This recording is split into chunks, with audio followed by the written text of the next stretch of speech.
The importance of collaborative learning groups in the classroom for students to reach content mastery.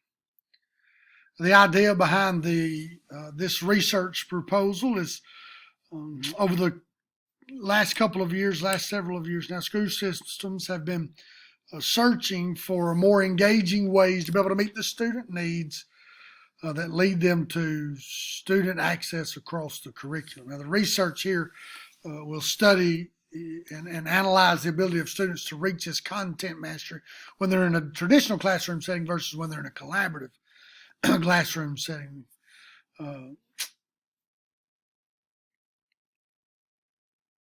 Teachers and administrators across the United States have been looking for ways, again, to engage these students to create content mastery across the curriculum.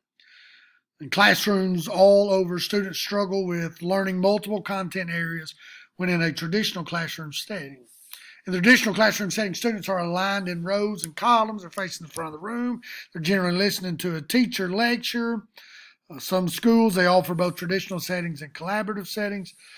This proposal will study the effects that grouping students in mixed ability collaborative groups have on student access and his or her ability to master the content across the curriculum. The proposal predicts that students that are instructed in a collaborative learning environment, they'll tend to master the content more effectively than those who are only instructed in a traditional classroom setting. The idea here is coming from or stemming from my own personal experience in my classroom. The students have a difficulty learning these multiple areas of content when the classroom setting is traditional. Some recent studies have shown that setting up collaborative groups in a classroom allows students to learn multiple content areas more effectively. I have noticed that the creation of these collaborative learning groups they greatly impact student achievement as it pertains to content mastery. The majority of classrooms that I've observed or even taught in, the traditional classroom setting is the go-to environment. Now, the reason for my observation of multiple classrooms stems from me being a collaborative special ed teacher. The project's going to try to determine if implementing collaborative groups in the classroom will improve student achievement while aiding in breaking down social barriers. For years, teachers have been trying to figure out these ways that are most effective to meet the needs of students where they're at. Collaborative learning groups tend to lend the teacher that extra something to engage students to where he or she is successful in mastering content across the curriculum. The information that is provided in this following a set of data is going to show the number of students in traditional classroom setting and collaborative classroom settings. The data compares the number of students in every block period. It's an 82-minute period of instructional time in each setting, and it highlights the number of students in those settings who have a C or less average. You'll note the first block is 20 students, 10 of them, about 50% of the class have a C or less. The second block's the same, it's about 20 students. A little less than half have a C average. The largest block, the largest 82-minute segment's the third block, around 25, 26 kids, and a little over or a little less than half of those have a C average, and the same will be true in the fourth block. Now that was in the traditional classroom setting. The collaborative classroom setting, you can see the students that have less than a C average significantly decline when the classroom is set up in a collaborative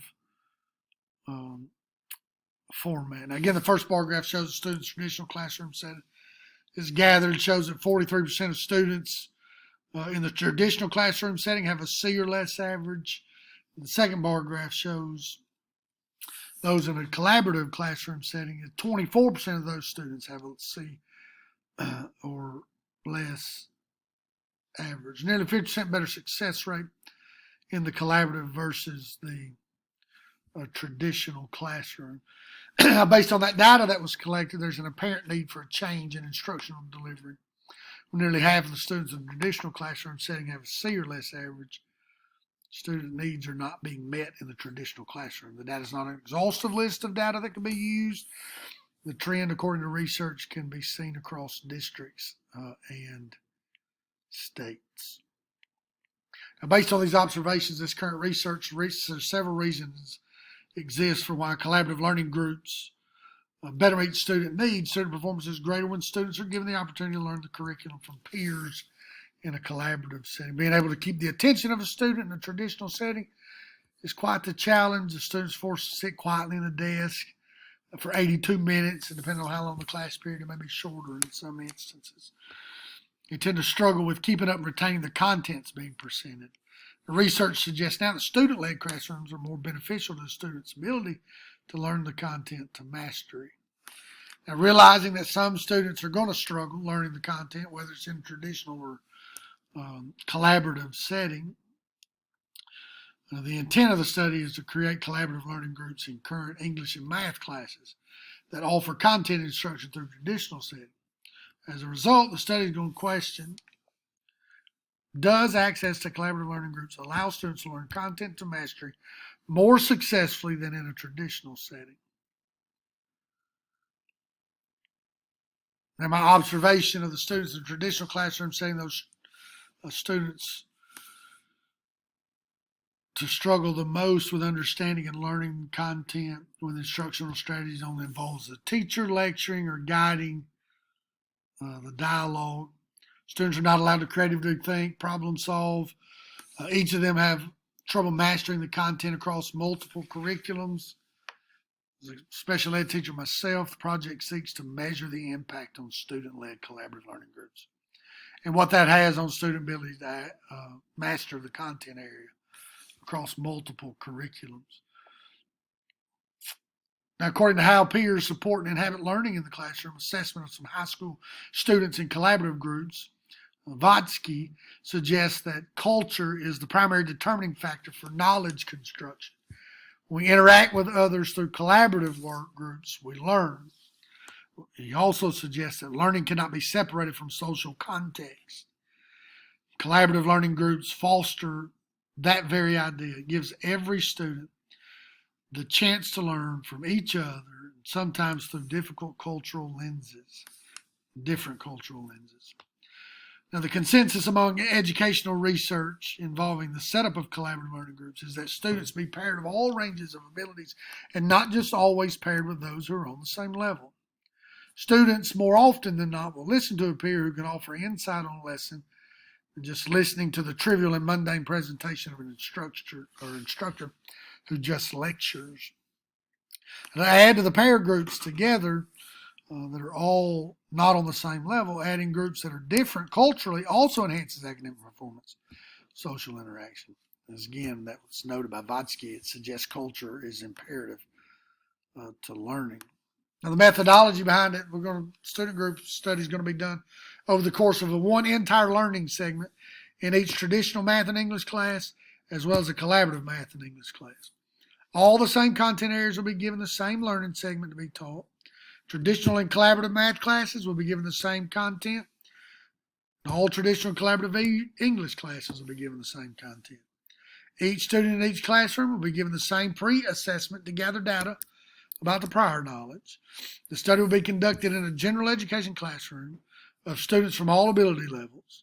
It's predicted that the students in the collaborative learning classroom will master the content more effectively than those in the traditional classroom. The result of this project could result in classrooms in my district implementing collaborative learning groups in all classrooms. Population is going to be 10th grade students who take English and all 10th grade students who take math at my high school.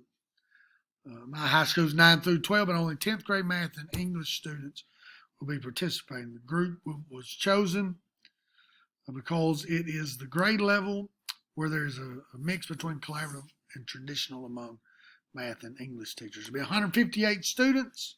76 of the students learn the collaborative classroom.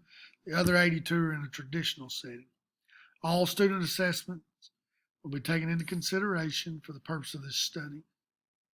The students in the collaborative learning group will be rated from 1 to 5 based on ability and then grouped together so that there's representation of each number, 1 through 5 in every group. Now, this is a stratified random sampling technique. This approach is used so that an equal representation of certain characteristics are present with the same portion as they occur in the population. Each participant, whether he or she's in a traditional setting, collaborative setting, will be given the same content to be delivered in a different manner. The role of participants is to engage the lesson, try and master the content. Those who are learning in the collaborative setting are encouraged to engage in the group activity. As the learning segments progress, the students are expected to be impacted in a positive manner. The students will be assigned based on the classroom strategy used in his or her math or English class. As a result of the current pandemic school systems face, students may get quarantined or miss a couple of days due to sickness or other uncontrollable circumstances. Students that withdraw from school will affect the outcome of student improvement towards content mastery, as the percentage would change if a student doesn't complete the learning segment. Now, to ensure that I do not affect or manipulate the outcome in cases where classes have co-teachers consisting of general education and special education teachers, I will not be included in any of the content delivery. Again, the research is proposed. We'll be looking at collaborative groups, the importance of collaborative learning groups in the classroom for students to reach content mastery.